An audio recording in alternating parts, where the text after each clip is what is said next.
안녕하세요. 오늘도 서현살롱을 찾아주셔서 감사합니다. 대학생 딸을 둔 40대 엄마예요. 잘 키운 딸 하나, 10아들 안 부럽다고 저는 요즘 똑소리 나는 딸 덕분에 인생의 봄날을 살고 있습니다.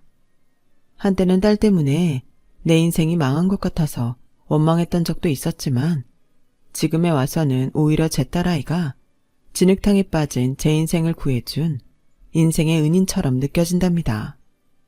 제 얘기를 들어보시면 동감하실 거예요. 저는 떡집을 하는 부모님 밑에서 자랐어요. 저에겐 3살 많은 오빠가 있는데 아침 일찍부터 일을 나가시는 부모님을 대신해서 오빠가 어린 저를 돌봐주곤 했어요.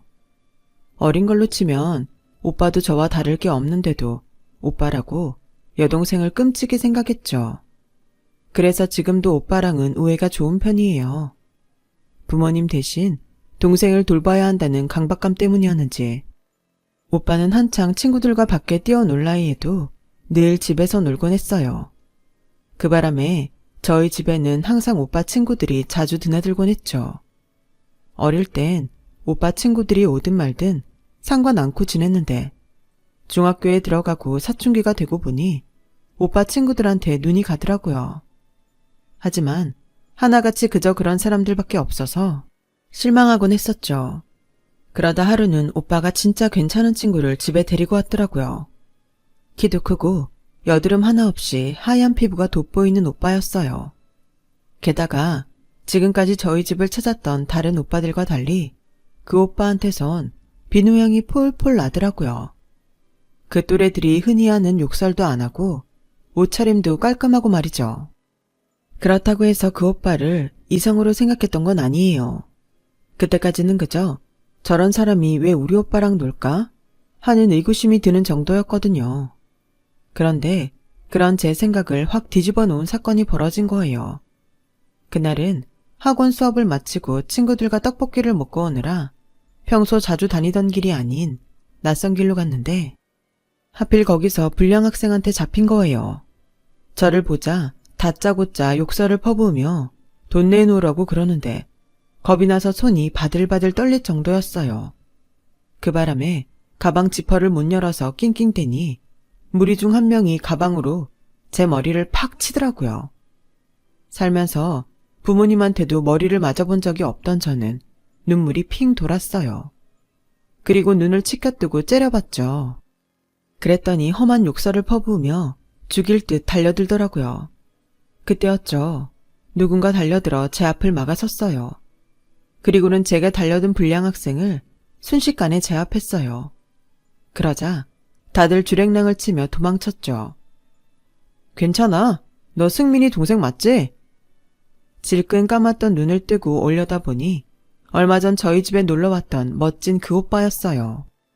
오빠는 겁에 질린 저를 데리고 저희 집까지 바래다 주었어요. 그리고는 다정한 목소리로 위험하니까 앞으로는 좁은 골목길로 다니지 말라고 하곤 돌아갔어요.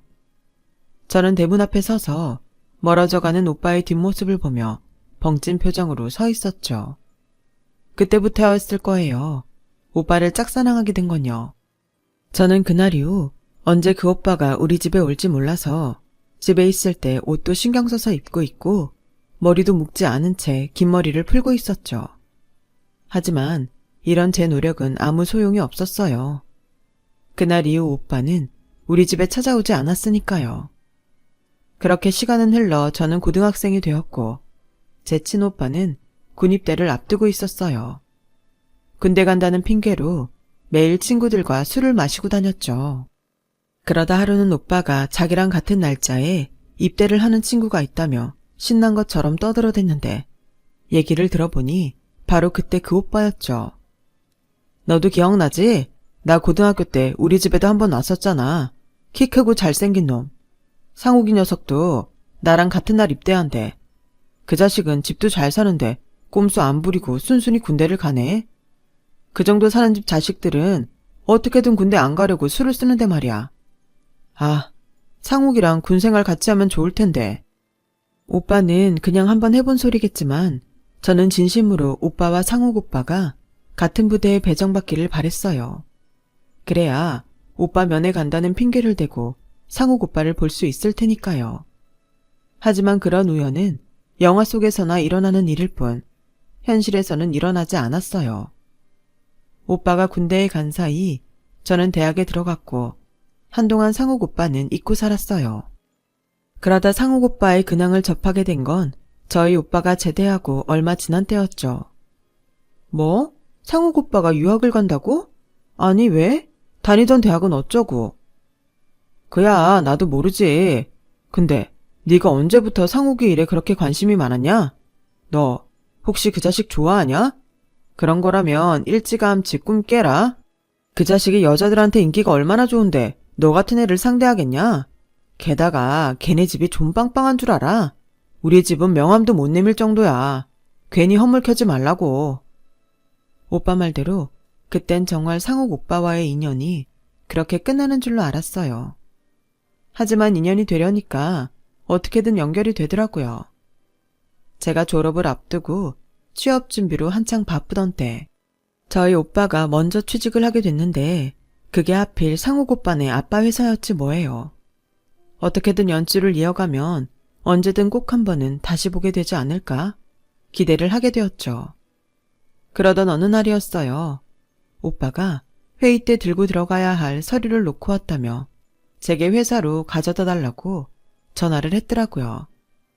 귀찮긴 했지만 업무에 관계된 거라고 해서 부랴부랴 회사로 달려갔죠. 그런데 그 자리에서 꿈에 그리던 상욱 오빠와 재회를 하게 된 거예요. 혹시 나를 못 알아보면 어쩌나 내심 걱정을 했는데 다행히도 오빠는 저를 단번에 알아봤어요. 야, 길에서 보면 못 알아볼 정도로 이뻐졌네. 취업 준비 중이라며 힘들겠다. 언제든 머리 식히고 싶으면 전화해. 오빠가 드라이브도 시켜주고 맛있는 것도 사줄 테니까. 그러면서 제가 전화번호를 찍어줬어요. 그 모습에 저희 오빠는 불편한 기색을 보였지만 딱히 뭐라 하진 않더라고요. 그 일을 계기로 상욱 오빠와 따로 만날 수 있었어요. 취업 합격 소식도 상욱 오빠랑 같이 밥을 먹다가 알게 되었고요. 취업에 성공하자 알터니가 빠진 것처럼 홀가분해진 저는 전보다 자주 상욱 오빠랑 연락을 주고받았고 자주 만나다 보니 자연스레 연인 사이로 발전하게 되어버렸어요. 그러다 결혼도 하기 전에 임신부터 하게 되었죠. 임신 사실을 확인하곤 부모님께 어떻게 말을 해야 하나 걱정을 하는 저와 달리 상욱 오빠는 담담한 표정이었어요. 어차피 결혼할 사이인데 애 좀 먼저 가진 게 무슨 대수냐면서요. 안 그래도 아버지 돌아가시고 집안에 안 좋은 일만 생겨서 엄마가 많이 힘들어하셨는데 잘 됐네. 이럴 때 손주라도 안겨드리면 힘나시지 않겠어? 그건 오빠 생각이지. 여자인 난 입장이 다르다고. 어머님이 결혼 전에 애부터 만들어 온 며느리를 좋아하시겠어? 우리 부모님은 또 어떻고. 우리 엄마는 걱정 안 해도 돼. 너 미워하지 않게 내가 알아서 잘 말씀드릴 테니까. 낙관적인 미래만 생각하는 오빠를 보면서 오히려 더 걱정이 됐어요. 그런데 제 걱정과 달리 양가 부모님이 임신 사실을 두고 크게 나무라지 않지 뭐예요. 오히려 크게 화를 낸 건 생각지도 않았던 제 오빠였어요.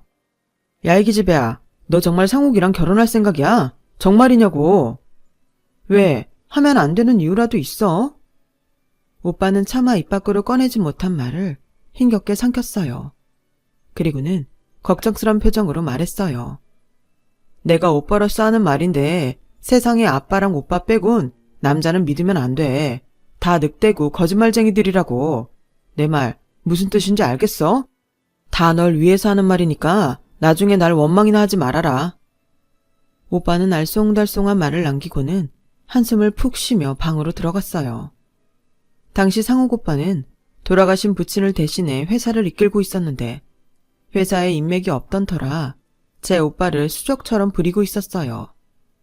아무리 친구지만 상사로 모시며 지내다 보니 안 좋은 모습도 목격하고 자존심 상하는 일도 많았을 거예요.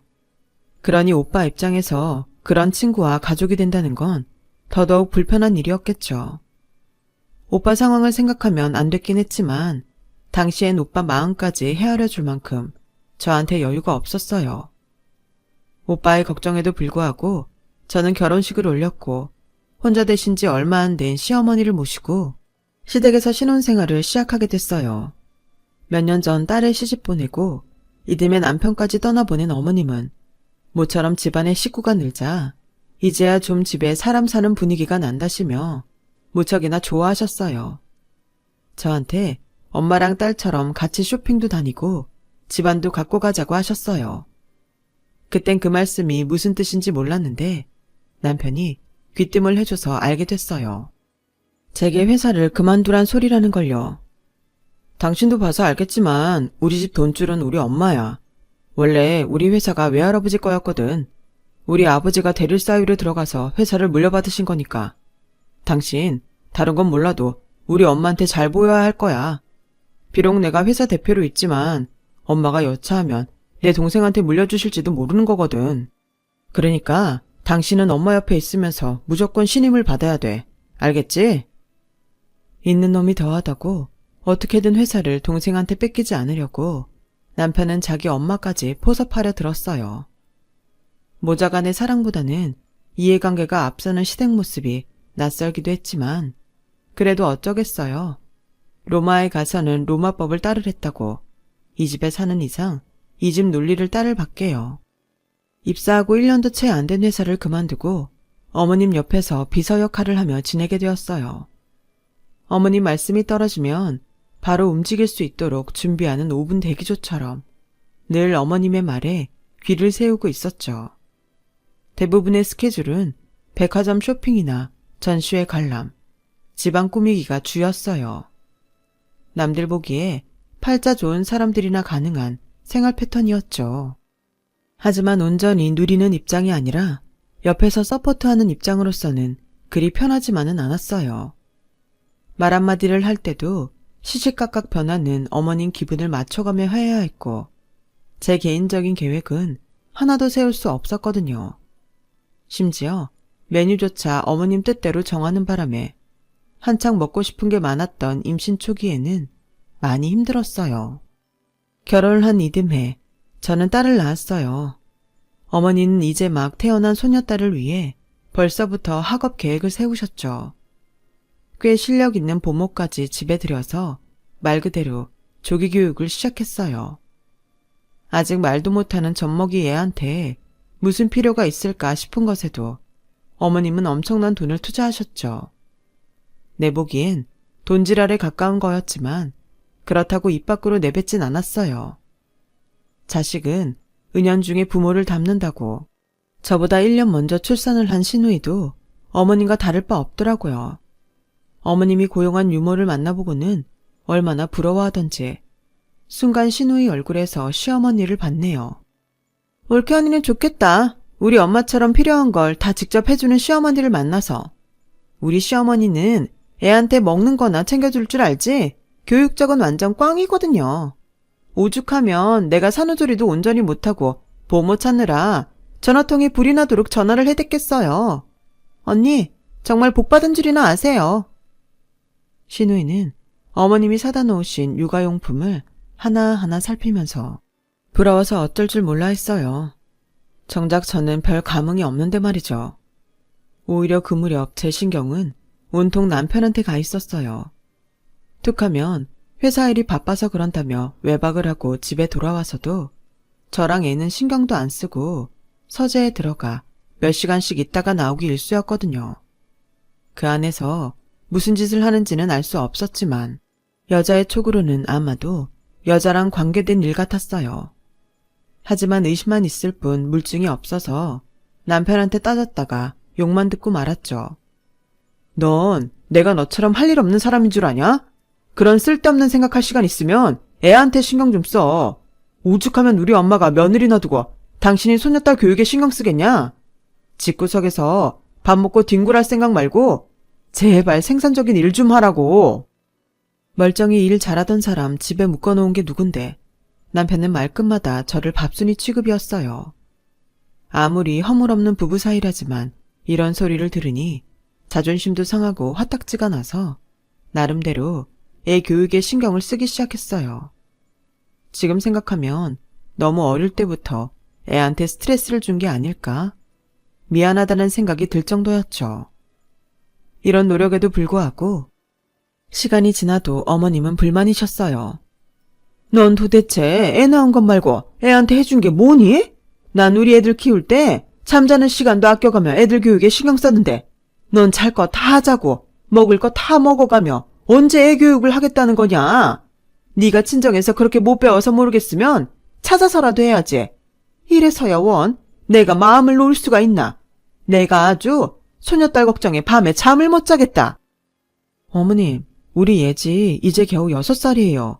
그런 애한테 영어에 중국어, 코딩에 바이올린까지 얼마나 더 시켜야 직성이 풀리시겠어요. 어린애가 공부에 지쳐서 밤마다 파김치가 되어 돌아오는데 어머님은 불쌍하지도 않으세요? 전요, 우리 애가 공부에 치여 사는 것보다 그 나이대에 즐길 수 있는 걸 즐기며 자라길 바래요. 애 인생을 생각해도 그게 맞다고 생각한다고요. 그러니까 더는 욕심내지 마세요. 어머나 세상에, 너 지금 시애미한테 딸 가진 유세 떠는 거냐? 그래, 네 새끼니까 어디 네 마음대로 키워봐라. 나중에 피눈물 흘리면서 후회할 날이 올 테니까.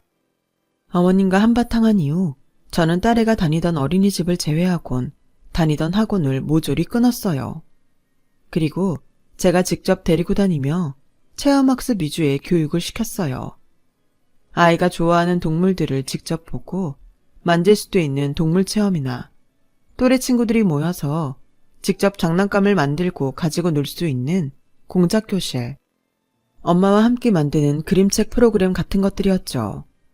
교육 방식이 달라지니 딸아이도 이전과 달리 표정도 밝아지고 활기차게 변해갔어요. 반면 어머님의 표정은 전보다 어두워졌죠. 제 딸아이 교육을 사이에 두고 저와 시어머니는 척을 지게 되었어요. 시어머니는 손녀가 초등학교에 들어갈 무렵에 이르러서는 아예 대놓고 저를 투명인간 취급을 하셨어요. 어머님이 이러시니 집에서 일하는 도우미 아주머니와 기사들까지 저에게 거리를 두기 시작했죠.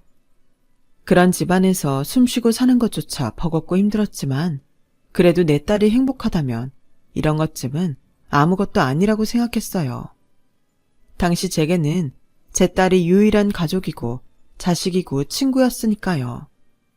다행히도 딸아이는 어머님이 원하시는 스파르타식 교육이 아니어도 공부를 곧잘 했어요. 학과 성적뿐만 아니라 글짓기랑 미술 실력도 좋아서 교내외 대회에서 상을 쓸고 다닐 정도였어요. 손녀가 뭐라도 부족해야 그걸 빌미로 저를 잡을 텐데 어떻게 된 게 하는 것마다 다 잘하니 시어머니도 더는 저를 나무랄 수가 없었어요. 딸애는 중학교에 들어가서도 성적이 좋아서 외고 입시를 준비하게 됐어요. 담임선생님 말로는 지금 성적이면 외고 합격도 걱정 없을 것 같다고 하더라고요. 그러니 어머님도 손녀딸 교육에 대해서는 할 말이 없었죠. 그렇다고 제 교육 방식을 인정하신 건 아니고 제가 삐끗할 날만 호시탐탐 노리고 있었던 거였어요. 제가 딸아이한테 집중하는 사이 남편은 밖에서 딴짓거리를 했어요. 퇴근하고 돌아오는 남편한테서 여자 향수 냄새가 자주 났고 와이셔츠에 여자 립스틱으로 보이는 자국들이 종종 묻어오기 시작했거든요. 전처럼 물증 없이 남편을 추궁했다간 오히려 내가 당하게 될까봐 이번에는 증거부터 착실히 모으기로 했어요. 그런데 하필 그때 안 좋은 일이 터졌지 뭐예요. 뭐? 우리 오빠가 공금횡령을 했다고? 그럴 리가 없어. 당신도 잘 알잖아. 우리 오빠가 그런 짓을 벌일 만큼 강 큰 사람이 아니라는 걸. 혹시 당신이 잘못한 거 아니야? 나도 하도 기가 막혀서 담당자한테 몇 번이나 확인했어. 네 오빠가 빼돌린 회사 돈이 자그마치 5억이야 5억. 믿는 도끼에 발등 찍힌다고? 내가 쟤한테 얼마나 잘해줬는데 이렇게 사람 뒤통수를 쳐? 설마 너도 한통속인 거 아니야? 여보, 그걸 말이라고 해? 암튼 나 이번 일은 그냥 못 넘어가. 네 오빠 공금횡령으로 고발하고 죗값 톡톡히 치르도록 할 테니까 너도 그런 줄 알고 있어. 남편은 단단히 작정한 사람처럼 법적 책임을 묻겠다고 했어요. 상황이 이렇게 되자 저도 가만히 있을 수는 없어서 오빠를 찾아갔어요. 오빠는 죽어도 자기는 그런 짓을 벌인 적이 없다고 분통을 터뜨렸어요. 올케 언니도 억울하다며 제 손을 잡고 한참이나 하소연을 하더라고요. 그 모습을 보니 뭔가 잘못된 게 분명하다는 생각이 들었지만 오빠가 저지른 일이 아니라는 사실을 밝힐 뚜렷한 증거가 없었어요. 오히려 오빠가 했다는 정황 증거만 속속 나올 뿐이었죠. 그런데 안 그래도 오빠 일로 신경 쓰느라 머리가 복잡한 제게 기가 막힌 일이 벌어진 거예요. 니들 갈라서라. 다른 건 몰라도 우리 집 곳간에 손대는 것들하고는 더는 사돈 맺고 살 수 없다. 애미 너도 양심이 있다면 내 집에서 더는 살 수 없지 않겠니? 어머님, 그게 무슨 말씀이세요? 이이랑 헤어지라뇨. 저희 오빠 일로 심력 끼쳐드린 건 정말 죄송해요. 하지만 그런 일로 저희 보고 이혼하시라는 건 받아들일 수 없어요. 우린 이혼할 생각 없다고요. 그러자 남편이 끼어들었어요. 아니, 난 어머님 말씀에 동의해. 나 더는 당신 집안이랑 얽히기도 싫고 당신 얼굴만 봐도 화가 치밀 것 같거든. 그러니까 받아들여. 순순히 이혼 서류에 도장 찍으면 위자료 명목으로 당신 오빠가 횡령한 5억 무마해 줄게. 소송도 취하하고 대신 예지는 놓고 당신만 나가. 예지는 내가 키울 거니까. 혹여 예지 문제로 법정 소송까지 불사하겠다면 위자료는 없어. 당신 오빠가 해먹은 5억 토해내고 법적 책임까지 져야 할 거야. 말도 안 돼요. 당신도 알잖아요. 우리 오빠 짓이 아니라는 거. 그리고 나 예지 없이는 못 살아요. 위자료 안 줘도 되니까 예지는 내가 데리고 갈 거라고요. 그때였어요. 2층 난간에 서 있던 딸이 굳은 표정으로 그러는 거예요. 싫어. 난 가난한 엄마랑은 못 살아. 그냥 아빠랑 할머니랑 여기서 살래. 나갈 거면 엄마 혼자 나가. 그 말에 하늘이 무너지는 것 같았어요. 다른 사람도 아니고 어떻게 내 딸이 이럴 수 있는지 믿어지지가 않더군요. 그래, 우리 예지가 똑똑하구나. 돈 한 푼 없는 빈털터리 엄마가 널 위해 할 수 있는 게 있겠니? 괜히 귀한 내 손녀 고생만 시킬 뿐이지. 애미야, 예지 말 들었지? 당장 짐 싸서 내 집에서 나가거라. 그렇게 저는 시댁에서 쫓겨났어요. 남편에 대한 배신감은 참을 수 있었어요. 하지만 딸아이한테 받은 배신은 정말 깊은 상처를 남겼죠. 남편은 이혼하고 3개월도 안 돼서 재혼을 했고 저는 친정집으로 돌아와 방에 틀어박혀 지냈어요. 오빠는 자기 때문에 동생이 이혼을 당했다는 사실에 미안해서 고개도 못 들었어요. 친정 부모님도 안타까운 마음뿐이셨죠. 그렇게 몇 달을 방 안에서 식음을 전폐하고 있는데 하루는 올케 언니가 제 방으로 들어와 그러더라고요. 아가씨, 예지 오늘 미국으로 유학 떠난대. 지 새엄마랑 같이 간다나 봐. 이번에 떠나면 언제 올지 모르는데 공항에라도 나가보지 그래? 그이가 동창한테 물어서 출국 시간 알아본다고 했으니까 옷부터 갈아입자. 마지막일지도 모르는데 자식을 이렇게 보낼 수는 없잖아. 마지막이라는 그 말에 저도 모르게 몸이 먼저 움직였어요. 그리고 올케 언니와 함께 서둘러 공항으로 향했어요. 출국장 근처에서 한참을 기다리다 보니 저 멀리 딸애가 걸어오는 게 보였어요. 딸의 이름을 부르려는 그때 딸애가 누군가를 향해 엄마라고 부르며 달려가더라고요. 딸애가 달려간 쪽을 보니 낯익은 여자가 보였어요. 바로 남편의 비서였죠. 비서는 제 딸과 팔짱을 끼고는 다정히 걸어갔어요. 그 모습을 보니 남편과 헤어지던 날 딸애가 했던 말이 불현듯 떠올랐어요. 가난한 엄마는 싫다던 그 말이요. 순간 온몸에 피가 끓어오르는 기분이 들더군요. 그래, 적어도 내 자식 앞에서 당당히 설 수 있게 제대로 살아보자. 그런 생각이 들고 나니 더는 지체하고 있을 수가 없었어요. 하지만 경력 단절 기간이 길어서 저를 받아줄 회사도 없고 빈몸으로 이혼을 했기에 장사할 미천도 없었어요. 그때 떠오른 게 부모님 떡집이었죠. 예전처럼 떡을 사 먹는 사람도 드물고 명절 때나 반짝하는 매출로는 가게세 내기도 힘든 형편이라 가게 문을 닫을 생각 중이셨거든요. 아빠, 나 좀 도와주세요. 내가 인터넷으로 팔아볼 테니까 아빠가 떡 좀 만들어주세요. 딱 3개월만 나 믿고 도와주세요. 아빠는 간절한 딸의 모습에 거절을 못하고 도와주시기로 했어요. 대학에서 마케팅을 전공하고 회사에서 하던 것도 그쪽 일이라 오랜만에 솜씨를 발휘하려니 떨리더라고요. 하지만 더는 물러설 곳이 없다고 생각하니 정신이 바짝 들었어요. 인터넷 팔로를 만들고 SNS에 홍보 계정을 만들어 본격적으로 홍보에 나섰어요. 소비층을 분석해서 맞춤형 제품 생산에도 신경 썼죠. 포장 케이스와 맞춤형 스티커로 다른 떡집들과 차별화를 했더니 슬슬 주문이 들어오기 시작하더라고요. 처음엔 맘카페를 중심으로 입소문이 퍼져서 어린이집 생일 간식으로 주문이 많이 들어왔어요. 그러다가 대학교 어학당 책거리 떡과 어르신들 아침 식사 대용 떡도 주문이 속속 들어오기 시작하더니 3개월도 안 돼서 매출이 폭발적으로 늘었어요. 이 정도 매상이라면 가게를 접을 이유가 없었죠. 앞으로의 생계가 막막했던 부모님은 매출이 늘자 얼굴에 웃음이 돌기 시작했고 저는 이전과는 완전 다른 사람처럼 변해버렸어요. 당연하죠. 삶의 의미가 생겼으니까요. 그렇게 3년 가까이 떡에 빠져 살던 저는 분점을 낼 정도로 성공했어요. 분점은 오빠네 내외가 맡아서 하게 되었어요. 회사에서 누명을 쓰고 쫓겨난 뒤 배달 일을 하며 생활을 이어가던 오빠가 아빠 밑에서 일을 배우기 시작했거든요.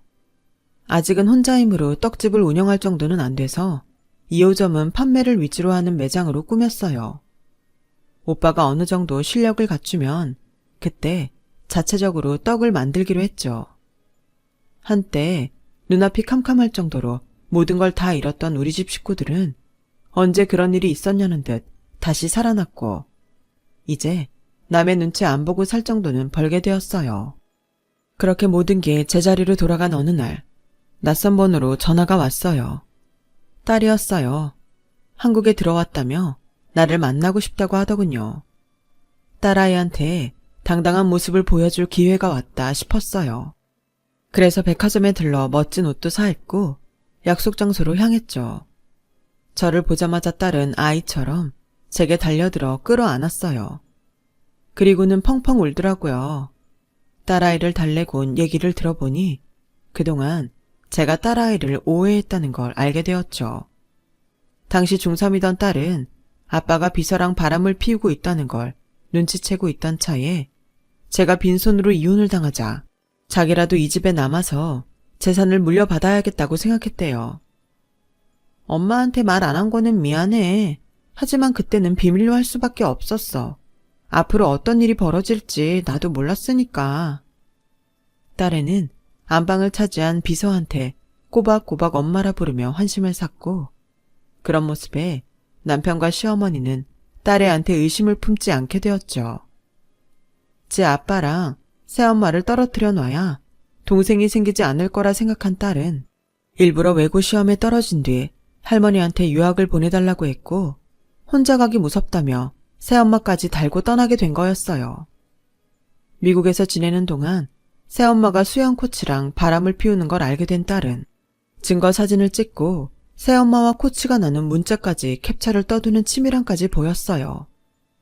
그렇게 모은 외도 증거를 들고 딸은 한국으로 돌아왔고 그걸 본 남편과 시어머니는 새 며느리를 내쫓았죠.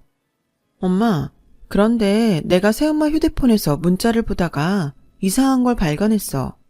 예전에 외삼촌이 회사 돈 횡령했다고 그랬던 거 말이야. 그거 아빠랑 새엄마가 한 짓인 것 같더라고. 딸애가 건넨 문자 내용을 보니 그 두 인간이 제 오빠 서명을 위조해 가짜 지출 품위서를 작성하고 공금을 빼돌렸더라고요. 그래놓고는 이혼할 때 위자료도 한 푼 안 주고 내쫓은 거였죠. 화가 치밀어서 도저히 참을 수가 없더라고요. 그래서 오빠한테 사실을 알리고 변호사를 선임했어요.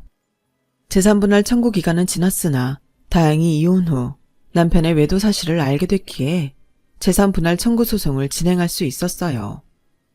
비서한테는 상간녀 위자료 청구 소송도 진행했고요.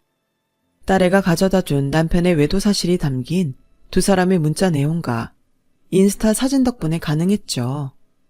오빠는 오빠대로 공금횡령 누명을 씌운 남편과 비서를 상대로 소송을 진행했어요.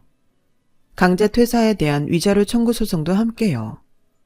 그러자 남편과 시어머니가 찾아와 소송을 취하해 달라고 하더군요. 소송을 취하하면 5억을 주겠다면서요. 이거 웃기는 사람들이네. 5억은 원래 니들이 나한테 줘야 했던 돈인데 왜 더 증거까지 나온 마당에 나보고 그거 받고 물러나라고? 당신들 수학 시간에 졸았어? 사책 연산도 안 되는 머리들이냐고. 오빠한테 들어보니 당신이 아버님한테 회사 물려받은 뒤로 회사 실적이 많이 늘었다고 하더라. 우리 결혼 이후 늘어난 당신 재산만 해도 얼만데 내가 그깟 5억에 퉁쳐줄 것 같냐고. 꿈 깨셔. 난 내가 받을 수 있는 최대치로 다 받아낼 거야. 그동안 그 집에서 당한 온갖 수모와 심적 고통까지 다 돈으로 받아내서 금융치료 제대로 할 거라고. 그러니까 개소리 집어치우고 꺼져. 소금 뿌리기 전에 꺼지라고. 저는 말을 끝내자마자 가게에서 소금을 잡아들고 나와 못돼 처먹은 모자한테 뿌려댔어요. 그러자 머리에 굵은 소금을 잔뜩 뒤집어 쓴 모자가 도망치듯 하더군요. 이후 소송을 통해 합당한 재산 분할을 받은 저는 현재 딸과 함께 살고 있어요. 오빠가 벌이고 있는 소송은 아직 진행 중이지만 변호사 말이 증거가 확실해서 큰 이변이 없는 한 승소할 거라고 하더라고요. 그동안 마음고생을 한 거에 비하면 아무것도 아닌 돈이겠지만 그래도 악착같이 받아내라고 했어요. 한때는 삶의 의욕까지 사라져서 안 좋은 생각까지 했던 저는 지난날은 훌훌 털고 다시 돌아온 봄날을 만끽하고 있어요. 또한 그동안 열심히 일한 덕분에 딸 앞에서 당당한 엄마로 설 수 있어서 뿌듯하기만 합니다. 앞으로도 열 아들 안 부러운 딸내미야 행복하게 살아보려 합니다. 지금까지 제 사연을 들어주셔서 감사드려요. 항상 건강하시고 가족들과 행복하시길 진심으로 바랍니다. 여러분, 사연 댓글에 응원과 현명한 조언 부탁드려요. 좋아요와 구독은 저에게 큰 힘이 됩니다.